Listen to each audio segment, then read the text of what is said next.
हो सर, येतो आवाज. येत आहे येत आहे. यापूर्वी प्रॅक्टिकलचा क्लास झालेला आहे का तुमचा कधी? नाही. नाही का? म्हणजे पहिलीच वेळ आहे तुमची? हे पहिला क्लास आहे. हो, हो. चालेल. आणि फर्स्ट सेमिस्टर तुमचं? हो, फर्स्ट सेमिस्टर. ठीक आहे. ठीक.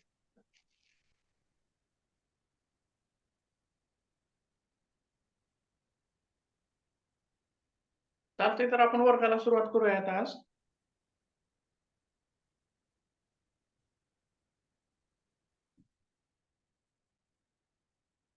सर्वांनी ताठ बसायचं आहे.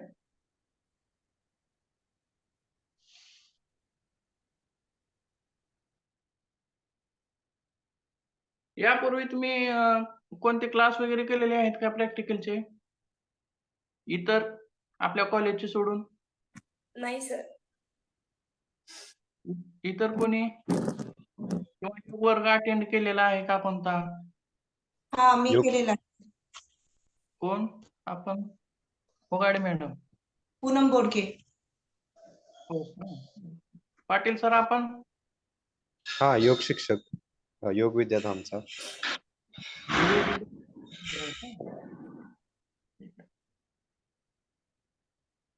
योगाचा परिचयच नाही अशापैकी कोणी आहे का? जे आता सुरुवातीलाच ऍडमिशन घेतलेले आहेत, आणखीन परिचय नाही तेवढा, किंवा कुठलं शिबिर वगैरे केलेलं नाही? मी फर्स्टच आहे आता, मला जास्ती काही नाही माहिती आहे. ओके, चालतंय. तर आपण सुरुवातीपासून सुरुवात करू, ज्यांना काही माहित नाही अशा पद्धतीनं, हो. जेणेकरून माहित असणाऱ्यांना पण माहित होईल आणि माहित नसणाऱ्यांना पण माहित होईल. चालतंय. तर सर्वजण आलेले आहेत असे गृहीत धरू आपण.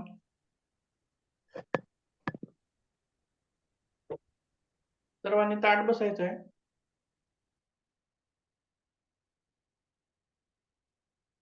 कोणत्याही ध्यानात्मक आसनामध्ये आपल्याला योगाची जी सुरुवात करायची असते ती सर्वप्रथम ओंकार आणि प्रार्थनेने सुरुवात करायची असते.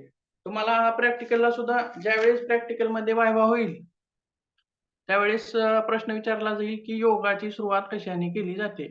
तर तुम्ही काय म्हणू शकता त्यावेळी? तर ओंकार किंवा ओंकार आणि प्रार्थनेने आपण योग वर्गाची सुरुवात करतो असं आपण सांगू शकतो. हा तुम्हाला पहिलाच प्रश्न विचारला जाऊ शकतो की बाबा तुम्ही योग साधक आहात किंवा योग शिक्षक आहात, किंवा योग शिक्षक झाल्यानंतर तुम्ही योगाची सुरुवात कशी कराल? सर्वप्रथम तर योगाची सुरुवात करताना ओंकार आणि प्रार्थनेने आपण योग वर्गाची सुरुवात करायची असते. ओके, तर प्रथम आपण कोणत्याही ध्यानात्मक आसनामध्ये बसून घ्यायचे, जसे की पद्मासन आहे, सिद्धासन आहे, सुखासन आहे. ज्या आसनामध्ये आपल्याला कम्फर्टेबल वाटेल तर त्यांनी त्या आसनामध्ये आपल्याला बसून घ्यायचं आहे. ध्यानात्मक आसनामध्ये बसल्यानंतर मान, पाठ, ताठ सरळ, दोन्ही हातामध्ये ज्ञान मुद्रा ठेवायची आहे. तर ज्ञान मुद्रा म्हणजे काय बघा, हे 5 जी बोटे आहेत आपली त्यातील हे तर्जनी आणि अंगठा अशा विविध मुद्रा आपल्या योगामध्ये सांगितलेल्या आहेत. त्यापैकी आपण ज्ञान मुद्रेचा जास्त वापर करतो. तर ज्ञान मुद्रेचा का वापर केला जातो? तर ज्ञान मुद्रा ही आपल्या मेंदूशी निगडीत आहे. लक्षात, आपली एकाग्रता वाढवणारी आहे. ज्यावेळेस आपण योगामध्ये बसतो आणि आपल्या हातामध्ये जे ॲक्युप्रेशर पॉइंट असतात, माहित आहेत का ॲक्युप्रेशर पॉइंट कुणाला? ऐकलेलं तर आहे का कधी? वेगवेगळे ॲक्युप्रेशर पॉइंट असतात हातामध्ये, कानाचे असतात, नाकाचे असतात, मणक्याचे असतात. त्याचप्रमाणे मेंदू अंगठ्याचा जो हा वरचा भाग आहे दिसतो का? हा जो वरचा भाग आहे तो मेंदूशी जोडलेला आहे. आलं लक्षात? तर ज्ञान मुद्रेमध्ये काय होतं, ही 2 बोटं आपण जोडून ठेवतो आणि बाकीची सरळ ताठ. त्यामध्ये मेंदूशी जो जोडलेला पॉइंट आहे त्यावरची प्रेशर पडलं जातं आणि मेंदूमध्ये चालतं. ज्ञान मुद्रा ठेवा दोन्ही हातामध्ये. ताठ बसायचं आहे. मान, पाठ ताठ सरळ, डोके समोर, दृष्टी समोर ठेवायचे. पहिल्यांदा आपण ओंकार घेऊयात. तर सगळेजण अगोदर बघा ओंकार कसा म्हणायचा आहे. त्यानंतर आपण सर्वजण मिळून प्रॅक्टिस करूयात. चालते, सुरुवातीला मी करून दाखवतो अगोदर ओंकार कसा म्हणायचा आहे. डोळे मिटलेले, चेहऱ्यावरती प्रसन्न भाव आहे, मन प्रसन्न आहे. तर दीर्घ श्वास, दीर्घ पूर्ण छाती भरून खोलवर श्वास घ्यायचा आहे. त्यानंतर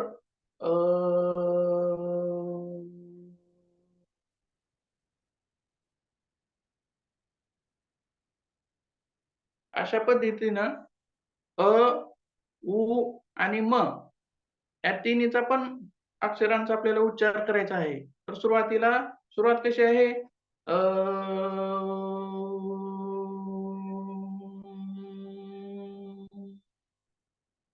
आलं लक्षामध्ये सर्वांना? चालतंय. व्हिडिओ ऑन केला तर बरं होईल दुसरे पण.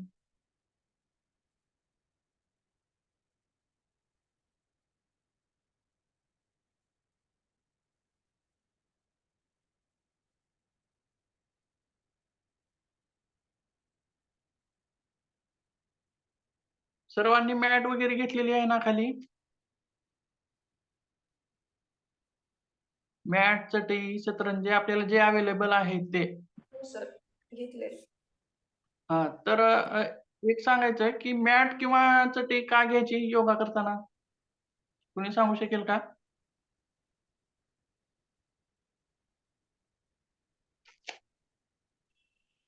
आपण जी मॅट घेतोय ती का घ्यायची कोणी सांगू शकेल का?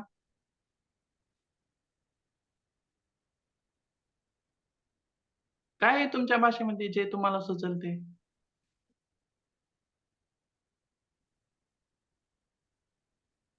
Patil sir. Recording in progress.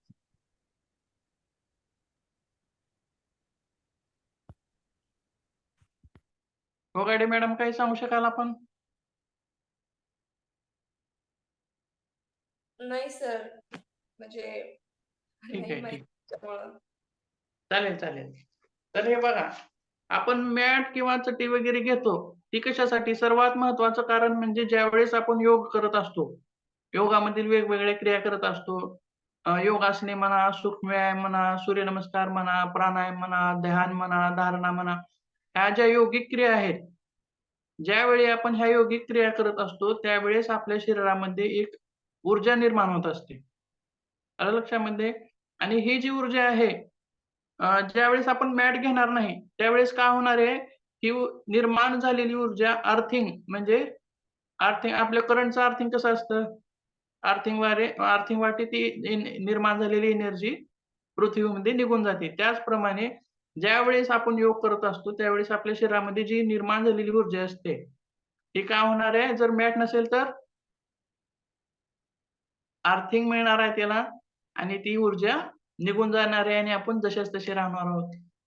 ज्यावेळेस आपण ध्यान करू त्यावेळेस वैश्विक एनर्जी जी आहे, कॉस्मिक एनर्जी, आपण अन्नातून खाणारी एक ऊर्जा मिळत असते, बरोबर आहे? अन्न खाल्ल्यामुळे एक ऊर्जा मिळत असते, पुन्हा श्वासातून एक ऊर्जा मिळत असते. तसंच कॉस्मिक एनर्जी म्हणजे वैश्विक जी ऊर्जा आहे ती आपल्याला योगाद्वारे मिळत असते, ध्यानाद्वारे मिळत असते. आणि ही मिळालेली ऊर्जा आलेली जशास तशी खाली निघून जाईल, बरोबर आहे? त्यामुळे आपल्याला मॅट किंवा चटईचा वापर करायचा आहे. आलं लक्षात? ही पहिली गोष्ट झाली. तर दुसरी गोष्ट काय आहे? योगा करताना आपल्याला काय अवघड आसनं करायची असतात, बरोबर आहे? तर अवघड आसनं करताना काय होणार आहे, की फरशी वगैरे खाली रुतणार आहे.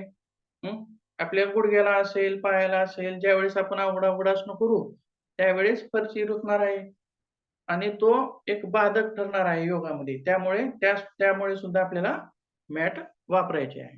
ठीक आहे?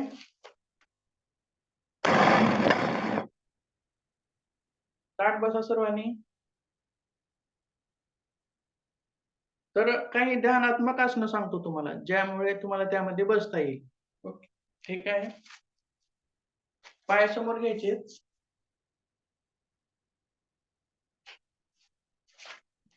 3 ध्यानात्मक आसनं, पद्मासन, सिद्धासन किंवा सुखासन.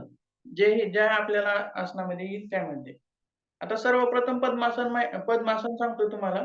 तर पद्मासनामध्ये काय करायचं आहे, हा उजवा पाय डाव्या पायावरती ठेवायचा आहे आणि डावा उजव्या पायावर.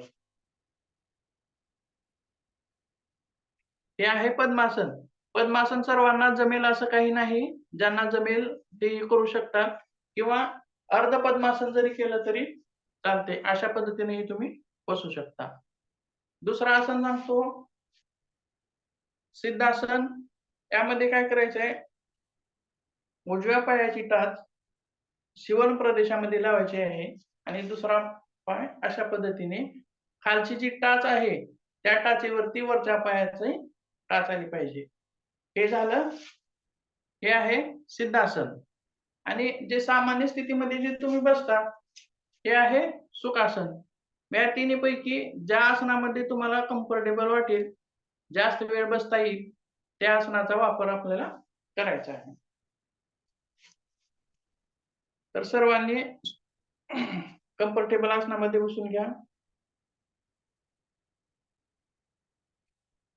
मान पाठ ताठ सरळ, दृष्टी समोर.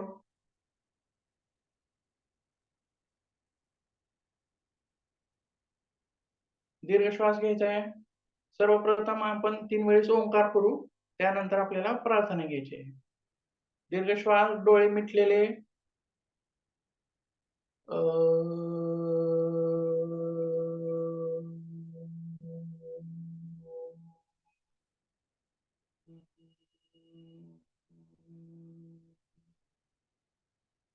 दीर्घ श्वास.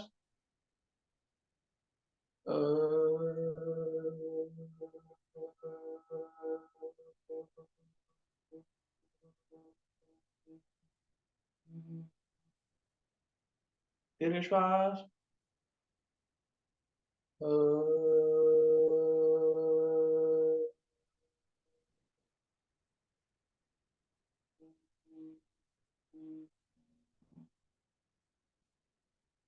दोन्ही हाताचे तळवे एकमेकावरती घासायचे आहेत जोरात,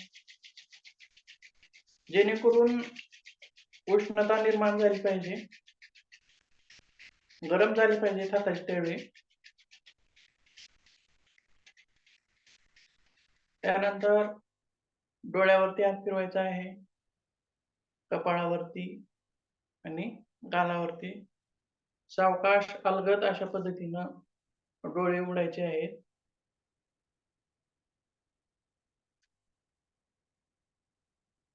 तर हा झाला ओंकार. ओंकारानंतर दुसरी पायरी जी येते ती प्रार्थनेची येते. प्रार्थनेमध्ये मग आपण काय म्हणू शकतो, तर मला एक म्हणायचं आहे की ज्यावेळेस आपण प्रार्थना घेतो त्यावेळेस योगाच्या संबंधित प्रार्थना घेतली तर थोडं चांगलं राहील. तर काही जण वेगवेगळ्या प्रार्थना घेतात. ज्यावेळेस प्रॅक्टिकल होतं, तुम्हाला प्रश्न विचारले जातात, त्यावेळेस काही जण वेगवेगळ्या प्रार्थना म्हणतात. तर ज्यावेळेस आपण ज्या संदर्भाशी संबंधित परीक्षा देत असतो, योगाच्या संदर्भातीलच आपण प्रार्थना म्हणलेली कधीही योग्य राहील. तर प्रार्थना घेऊयात आपण. ताठ बसा. माझ्या मागे म्हणायचंय सर्वांनी. योगेन चितस्य. थोडे ऍडव्हान करा तुमचे 2 मिनिट.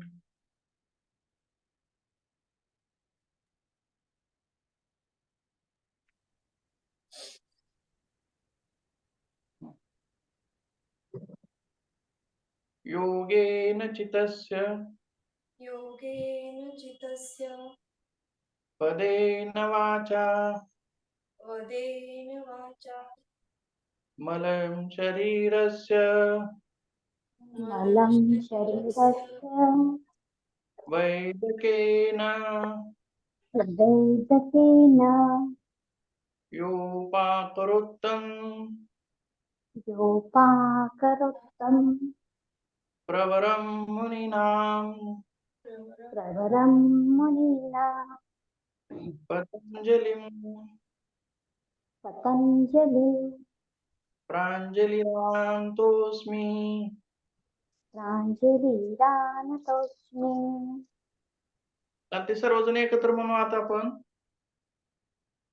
योगेन चित्तस्य योगेन चितस्य तस्य येन वाचा पदेन वाचा मलं शरीरस्य मलं शरीरस्य वैदकेन वैदकेन योपाकरोत्तम् योपाकरोत्तम् प्रवरं मुनीनां प्रवरं मुनीनां पतञ्जलिं पतञ्जलिं प्राञ्जलिरान्तोऽस्मि प्राञ्जलिरानतोऽस्मि चालते ऑडिओ ऑफ करा तुमचे.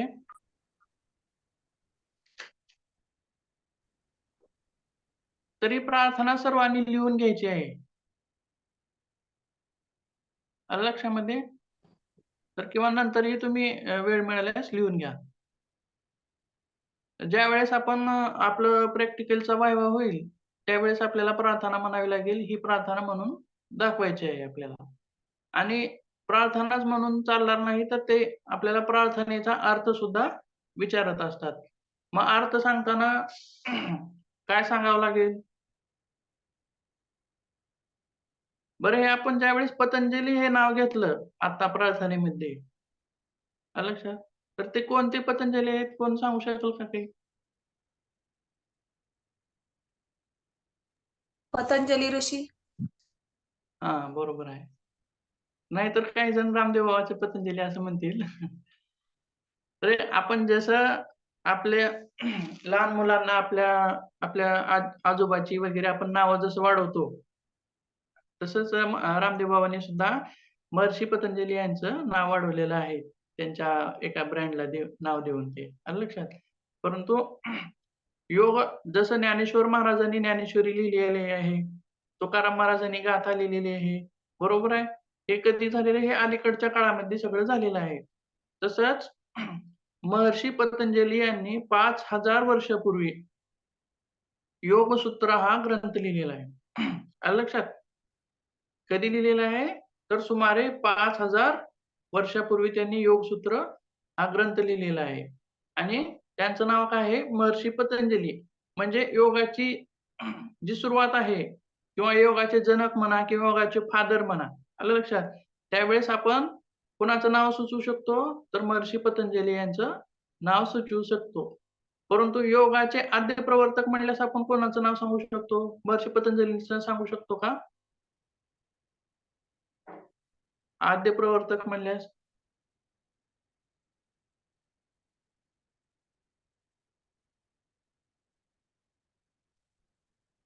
आद्य प्रवर्तक म्हणल्यानंतर आपण हिरण्यगर्भ असं म्हणायचं आहे.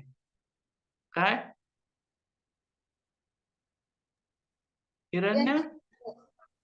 हिरण्यगर्भ. आलं लक्षात? चालतंय. तर ह्या प्रार्थनेचा अर्थ अगोदर प्रार्थना लिहून घ्याल का तुम्ही? अर्थ सांगतो लगेच तुम्हाला याचा.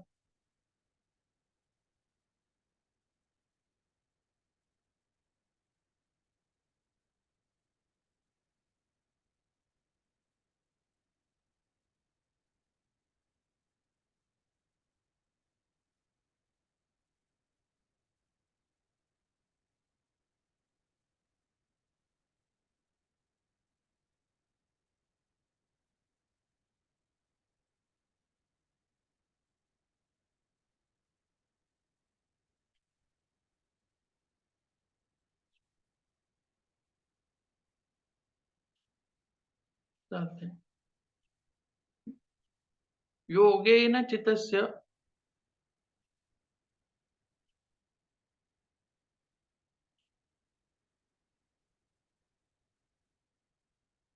पदेन वाचा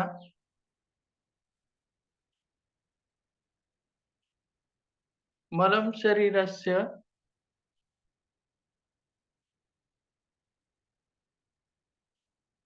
वैदकेन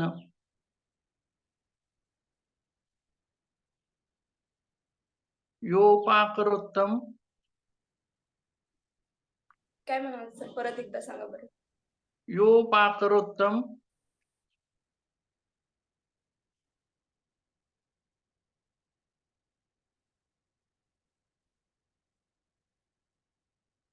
प्रवरम मुनीनाम.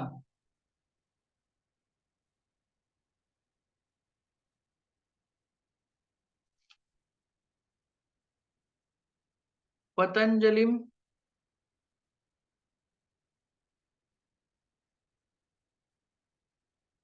प्रांजलिरांतोस्मि.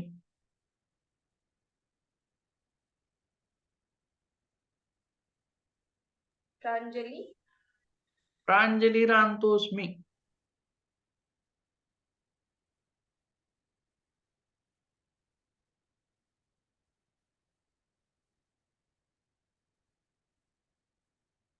चालतंय. तर बघा सुरुवातीला काय आहे, योगेन चित्तस्य म्हणजे चित्तासाठी योग. आलं लक्षात? आपण योग कशासाठी करत असतो सांगा बरं? शरीरासाठी करतो का चित्तासाठी? कोणी सांगेल का? शारीरिक व्याधी दूर करण्यासाठी करतो का मनाच्या व्याधी दूर करण्यासाठी करतो? मनाच्या व्याधी कशाच्या? मनाच्या व्याधी हो, दोन्ही ठीक पण आहे. व्याधी हा, शारीरिक व्याधी तर दूर होतातच. आलं लक्षात? तर त्यासोबत काय होतं, मनाच्या सुद्धा व्याधी दूर होत असतात. म्हणून काय सांगितलेलं आहे महर्षी पतंजली? चित्तासाठी काय दिलेलं आहे? योग.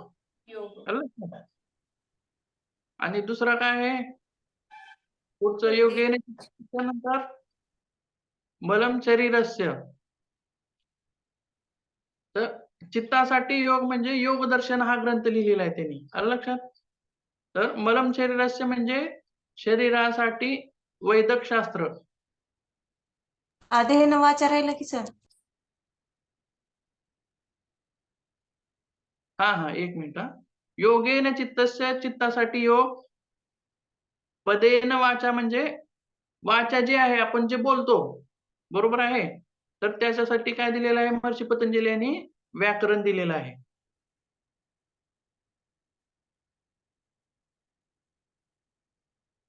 वाचेसाठी व्याकरण. मलम शरीरस्य म्हणजे शरीरासाठी वैद्यक शास्त्र.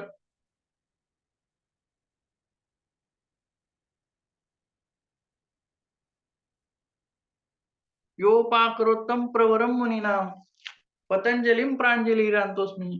म्हणजे चित्तासाठी योग दर्शन, वाचेसाठी व्याकरण आणि शरीरासाठी वैदिक शास्त्र देणाऱ्या अशा महान मुनीला, अशा महान महर्षी पतंजली यांना आम्ही नमस्कार करत आहोत, असा त्याचा अर्थ होतो.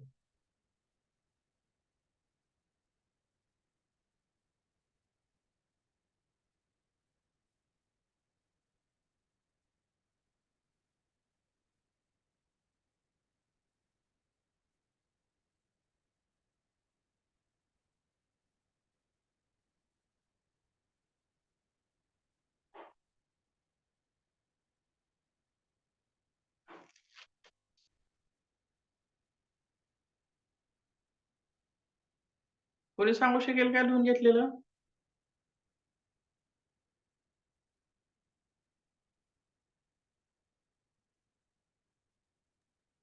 हो सर.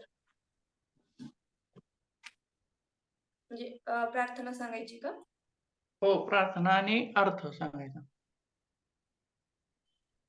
योगेन चित्तस्य वदेन वाचा मल शरीरस्य वैद्यकेन योगपाकरोत्तम प्रवरम मुनीना पतंजली प्रांजलिरातुस्मि.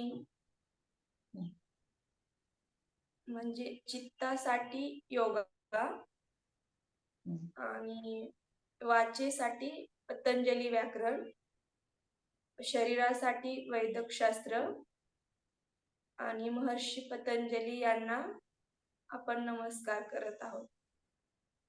ठीक आहे.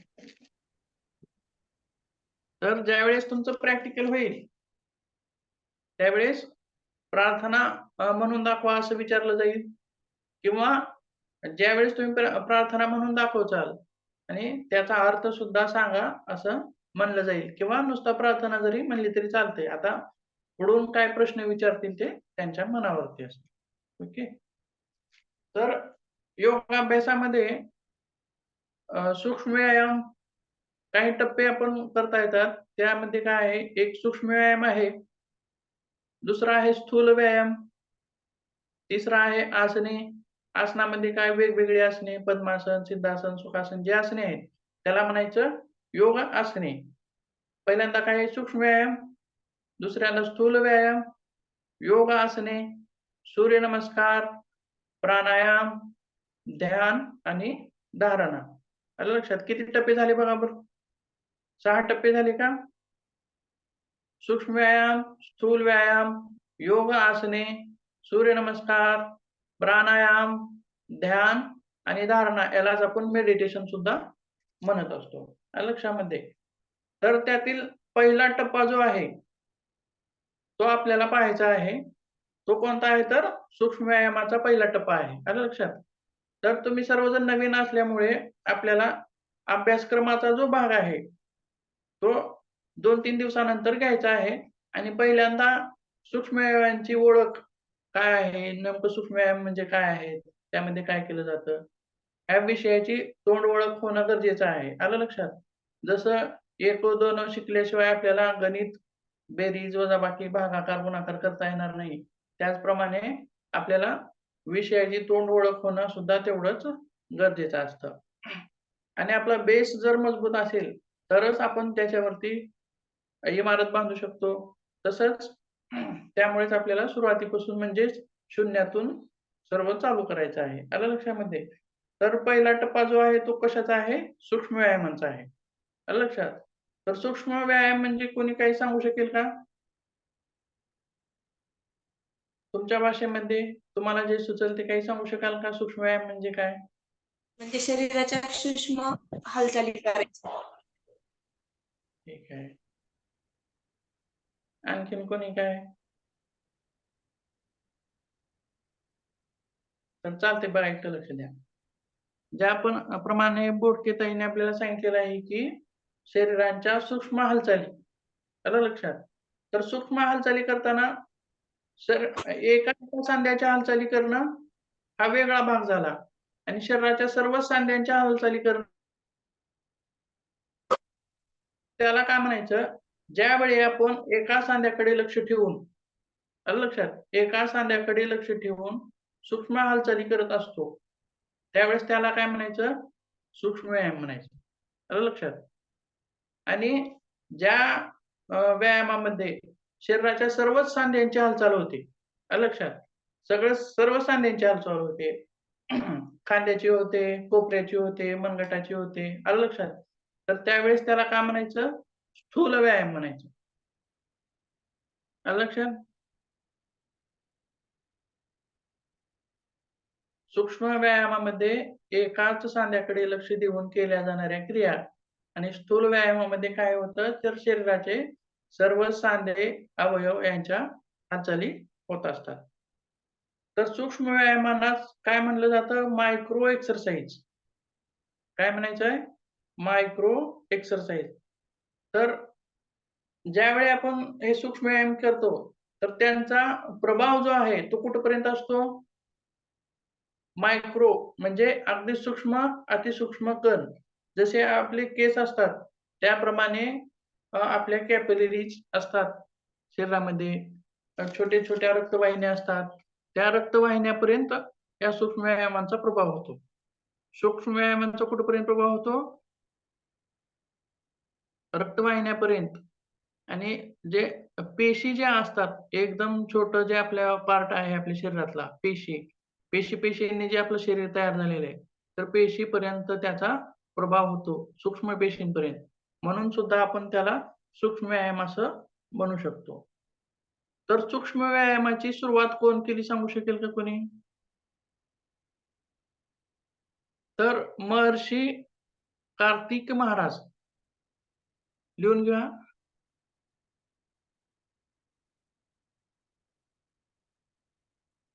महर्षी कार्तिकेय महाराज यांनी सूक्ष्म व्यायामाची सुरुवात केली. तर याला आपण त्याचे फाउंडर असं सुद्धा म्हणू शकतो. कार्तिकेय महाराज.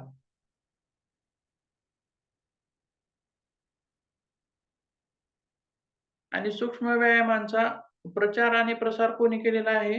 तर धीरेंद्र ब्रह्मचारी.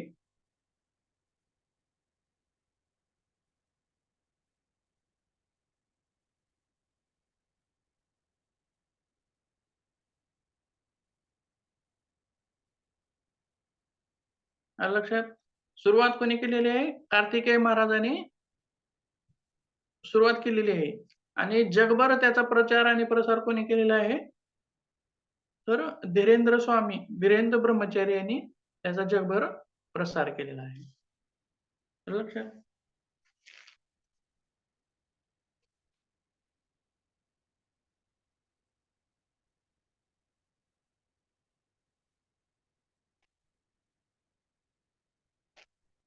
चालतंय. थोडं प्रॅक्टिकल घेऊया. थोडं दूर बसायचं.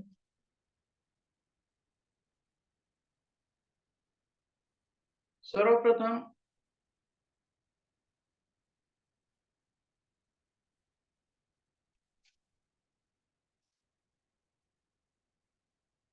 कोणत्याही ध्यानात्मक आसनामध्ये कम्फर्टेबल आसनामध्ये बसून घ्यायचं आहे.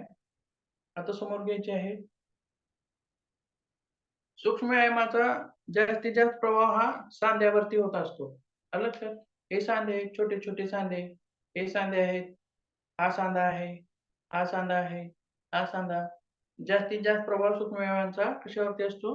तर सांध्यावरती होत असतो. समोर हात घ्यायचे सर्वांनी. दिसते का सर्वांना व्यवस्थित? हात जे घ्यायचे आहेत ते खांद्याच्या वरही नाही किंवा खांद्याच्या खालीही नाही, एकदम सरळ रेषेमध्ये खांद्याचे ठेवायचे आहे. आलं लक्षात? तर सर्वप्रथम आपण बोटांचे जे सूक्ष्म व्यायाम आहेत, आता जे मी सांगणार आहे बोटांचे सूक्ष्म व्यायाम,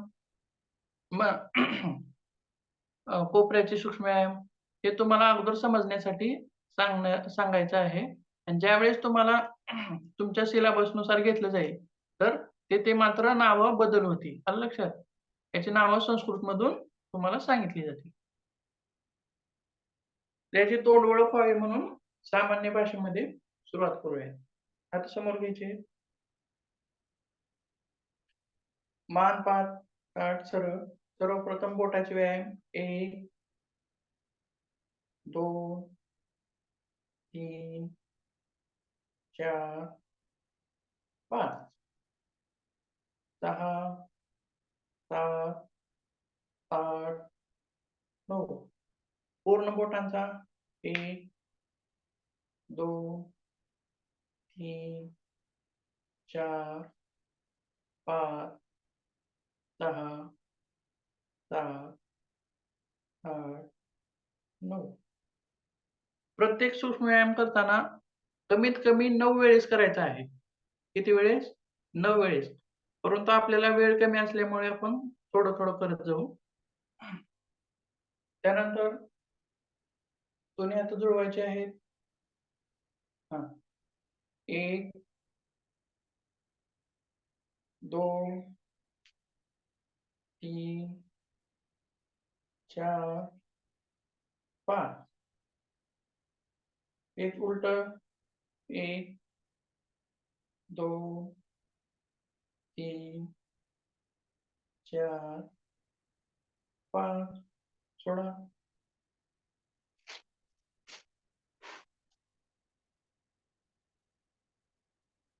पूनम मॅडम आपण एकदा करून दाखवा.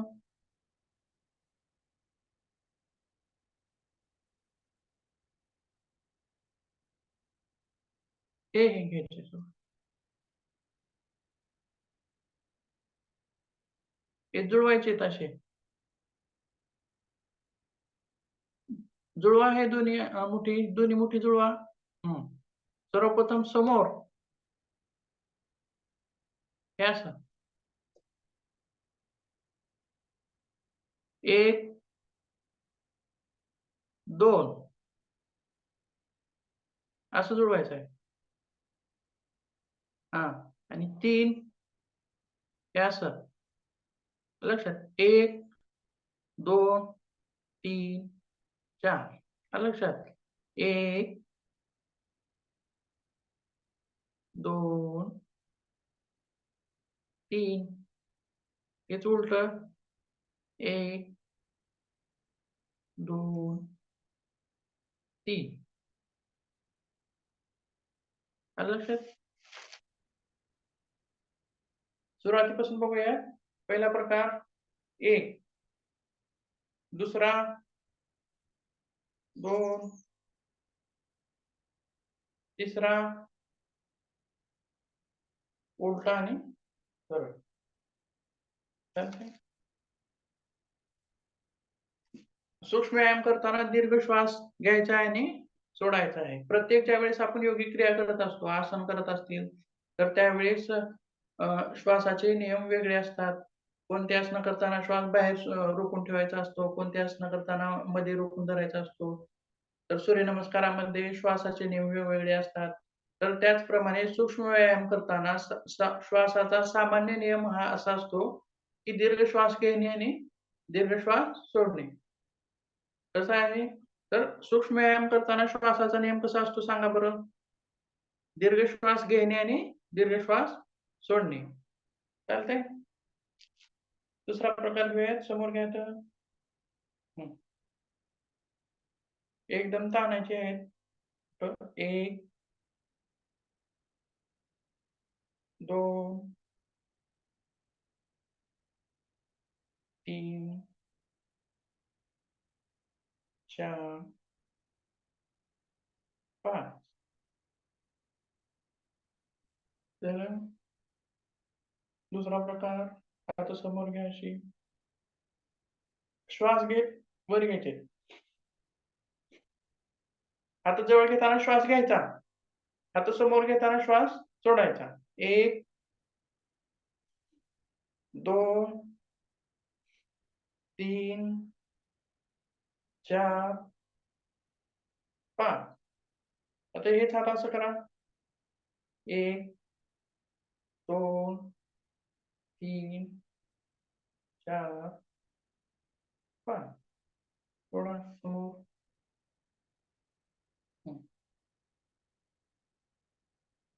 चालतंय. कोणते कोणते सूक्ष्म व्यायाम झाले बघा.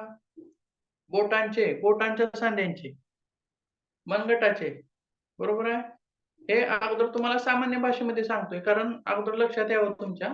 त्यानंतर आपल्याला ज्यावेळेस सिलेबस घेतला जाईल, त्यावेळेस मात्र याची नावं संस्कृतमधून आपल्याला सांगावी लागतील. आलं लक्षात? तर यानंतर काय आहे? कोपऱ्याचा व्यायाम. आलं लक्षात? आता यानंतर कोणता सांधा येतो? खांदे. आलं लक्षात? हात बाजूला घ्या. 1 2 यामध्ये सुद्धा हात वर जाताना श्वास घ्यायचा आहे. आलं लक्षात? श्वास घेत हात वर घ्यायचे आणि श्वास सोडत हात खाली सोडायचे. आलं लक्षात? 1 2 3 4 5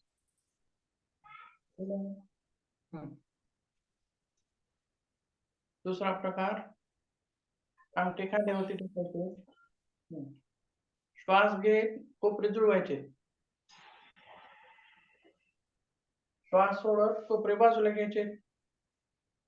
श्वासाचे नियम लक्षात ठेवा. 1 श्वास घे, श्वास सोडत बाजूला. 1 2 1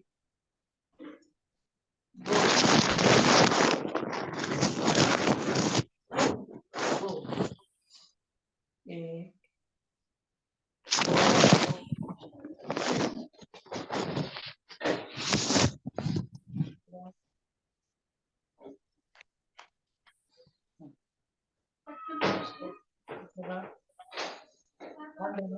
गॅलेक्सी कोण आहे? गोल फिरवायचा आहे. दोन्ही खांदे एकदा. तर श्वास घेत वरी, श्वास सोडत खाली.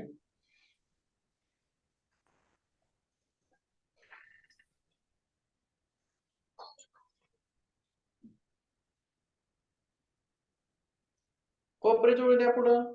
पूर्ण कोपरे जुळू द्यायचे. आलं लक्षात? बघा असं पूर्ण मागून येऊ द्यायचं आहे, पूर्ण वरी, आणि समोर येताना कोपरे एकमेकाला जुळायला पाहिजेत आणि खाली. आलं लक्षात? एक श्वास घेत वरी घ्या, श्वास सोडवत खाली. 1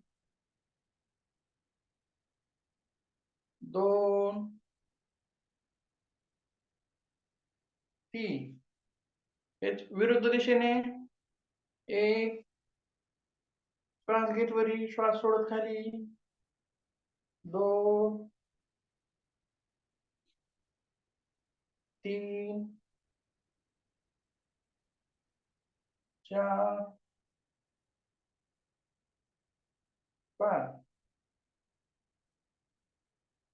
थांबा.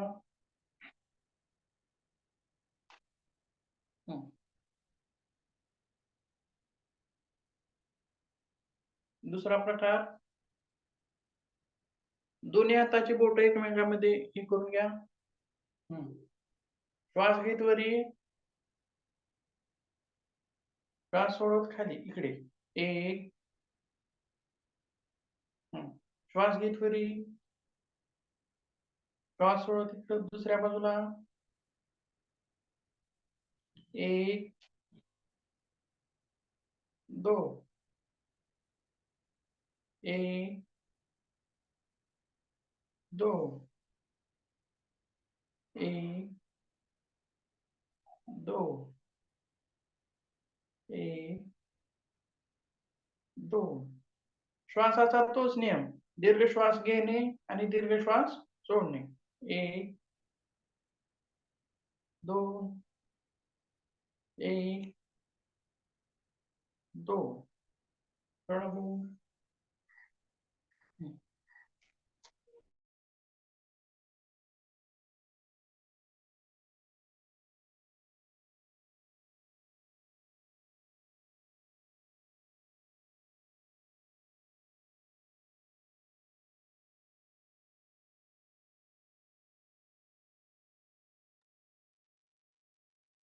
सुरुवातीपासून कोणी सांगू शकेल का सूक्ष्म व्यायाम आता घेतलेले?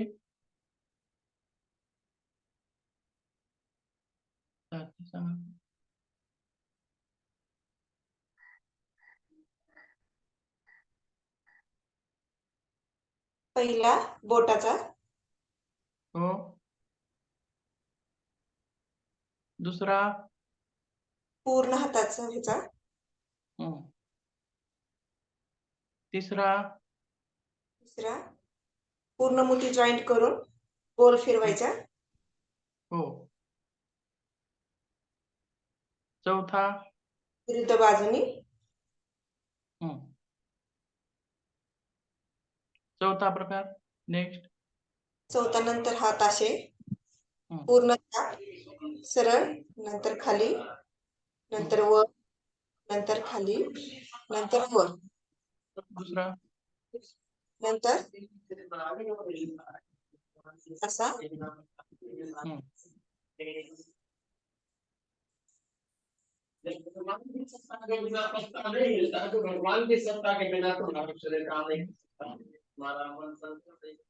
नेक्स्ट. नेक्स्ट अंगठी ठेवायचे खांद्यावर. नेक्स्ट हे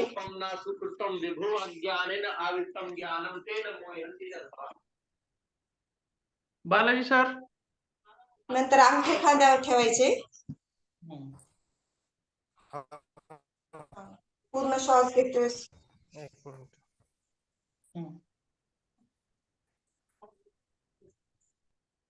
दुसरा. नेक्स्ट.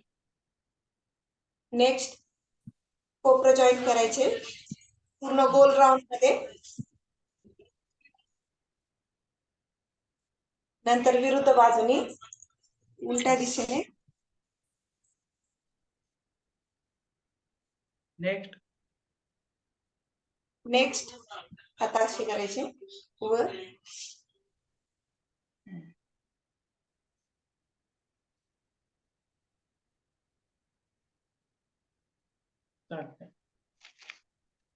तर सर्वांनीच आपण सुरुवातीपासून एकदा करूया सलग याच्यामध्ये. आता समोर घ्यायचे 3 आवर्तन करूया. 1 2 3. दुसरा 1 2 3. मुठी जुळवायचे 1 2 3. उलट 1 2 3. आता बाजूला 1 2 3.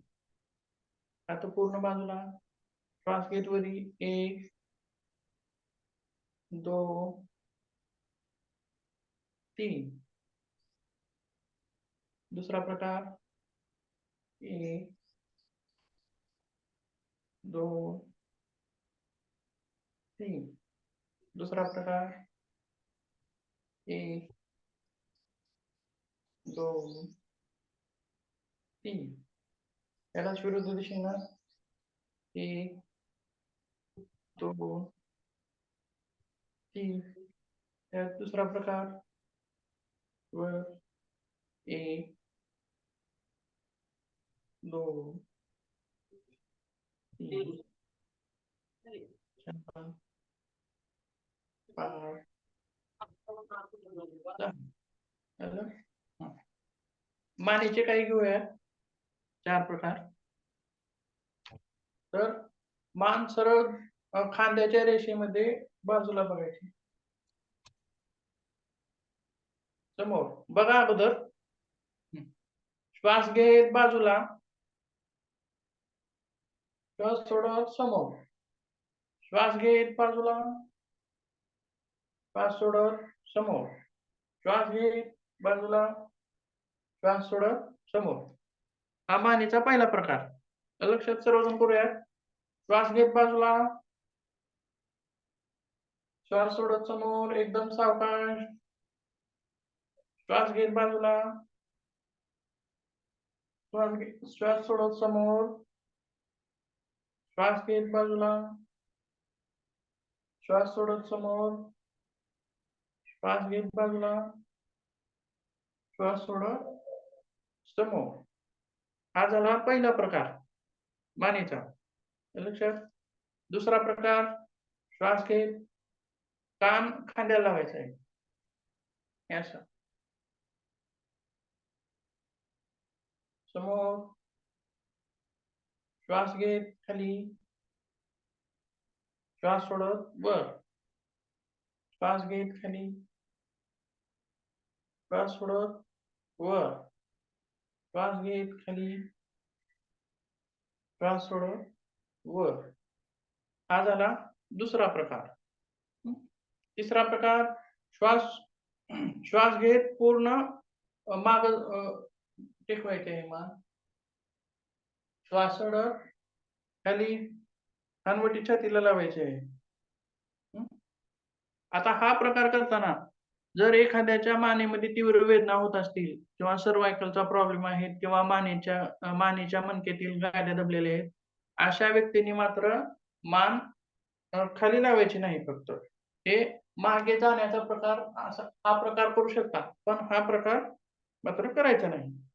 ज्यांना काही सामान्य व्यक्ती असतील, मानेचा काही त्रास नसेल, त्यांनी मात्र पूर्ण प्रकार करू शकता. सगळेजण करूया. श्वास घेत वरी, श्वास सोडत खाली, परत एक श्वास घेत वर, श्वास सोडत खाली,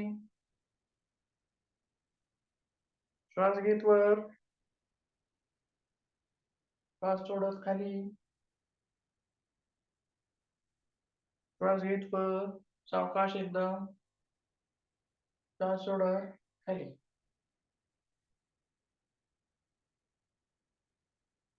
मानेचे किती प्रकार झाले एकूण? हा पहिला, हा दुसरा आणि हा तिसरा. 3 प्रकार झाले, बरोबर आहे. तर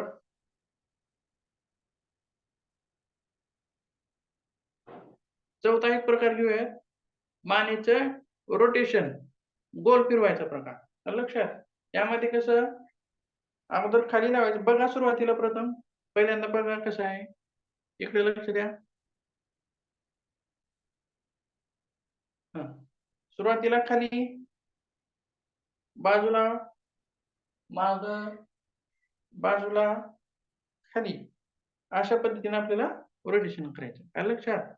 आता बघा श्वासाचा नियम कशा श्वास घेत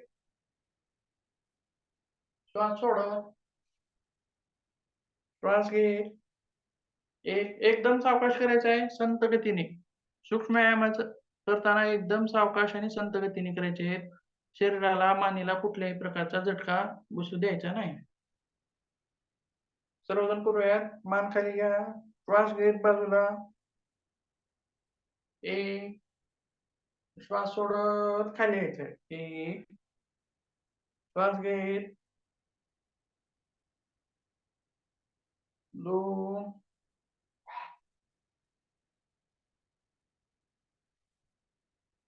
3 विरुद्ध दिशेने श्वास घेत 1 एकदम सावकाश 2 3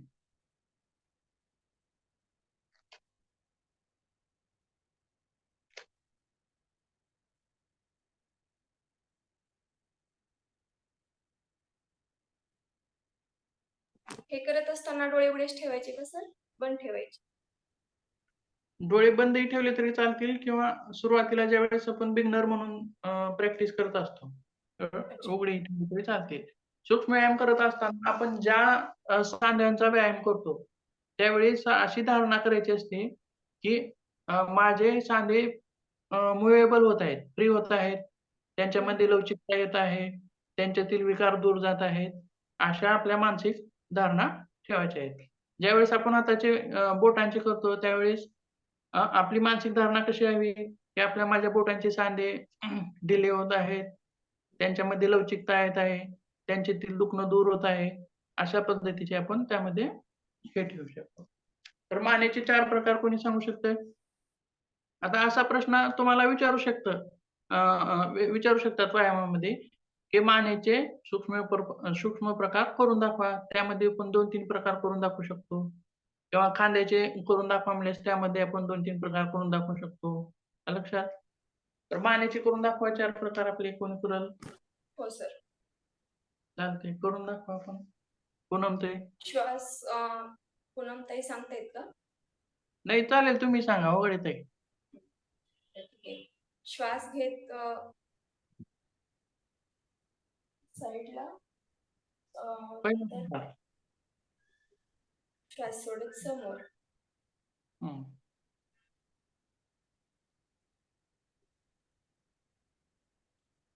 दुसरा प्रकार. हा ठीक आहे. एकच दाखवू का? ओके. हो.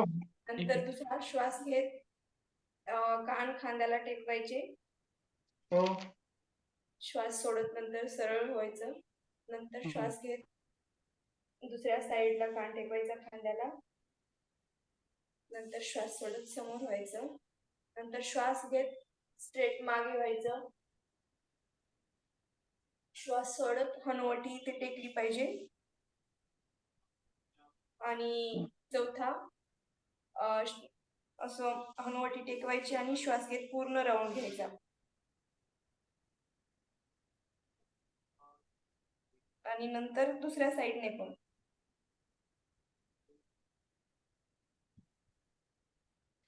ते 4 मानेचे प्रकार. ठीक आहे. चालतंय तर आपली वेळ आता संपलेली आहे. 7 वाजलेले आहेत. हो सर. आपण हाताच्या सांध्यांचे पाहिजे. पुन्हा नंतर सूर्यनमस्कार आसने थोडं आपल्याला शिकत पुढे जायचं आहे. 2-3 दिवस सामान्य अभ्यास होईल. त्या 2-3 दिवसानंतर सिलेबस नुसार आपल्याला कोणते आहेत त्यानुसार घेता येईल.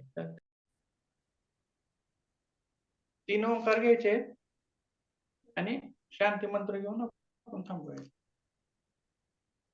दीर्घ श्वास.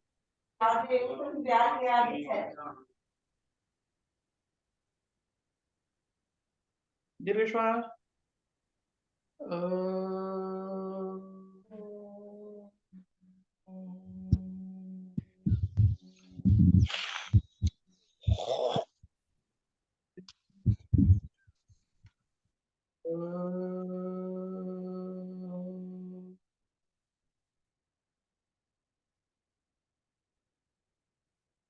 दीर्घ श्वास.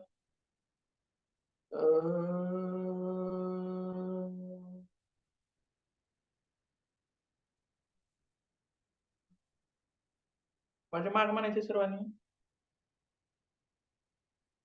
ओम देव शांती, अंतरिक्ष शांती, पृथ्वी शांती, अप शांती, वनस्पती शांती, औषधय शांती, स्वदेवा शांती, ब्रह्म शांती, सर्व शांती, शांतिरेव शांती, क्षमा शांतिरेति.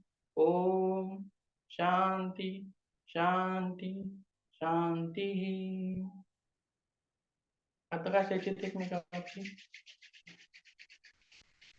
हाताचा गरम स्पर्श डोळ्यांना, कपाळावरती, गालांना आणि सावकाश अलगद अशा डोळे उघडायचे आहे.